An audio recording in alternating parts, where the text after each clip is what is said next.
शेतकरी मित्रांनो, आलं अद्रक लावत असताना बोरगॉय टेक्नॉलॉजीचा पद्धतीने वापर करा, नक्की तुम्हाला फायदा होईल. तर ही पद्धत अशी आहे शेतकरी मित्रांनो, मी तुम्हाला समजावून सांगतो.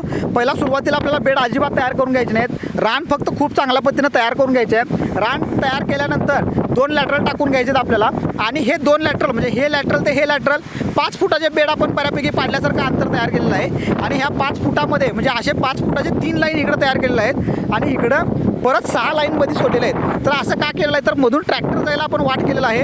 ह्या पद्धतीनुसार आपण ट्रॅक्टरनं स्प्रे मारणार आहे, ट्रॅक्टरनं सगळी कामं करून घेणार आहे. आणि दुसरं महत्त्वाचं शेतकरी मित्रांनो, हे असं का केलेलं आहे, तर ह्यामध्ये शेतकरी मित्रांनो आपले बऱ्यापैकी 3 लाईन पडलेले आहेत आणि ह्या 3 लाईनमध्ये आपण आलंचं बिया लावणार आहे. अशा पद्धतीने आपल्याला 25,000 डोळे बसतील आणि एका डोळ्याला आपल्याला 1.5 किलो जरी लागलं आणि 16 महिन्यामध्ये म्हणजे 8 महिन्यामध्ये 1.5 किलो, 16 महिन्यामध्ये 3 किलो लागलं तर 25,000 गुणिले 3 75 टनापर्यंत आपण पोहोचू शकतो. तर नक्की करून बघा, तुम्हाला कसं वाटतं.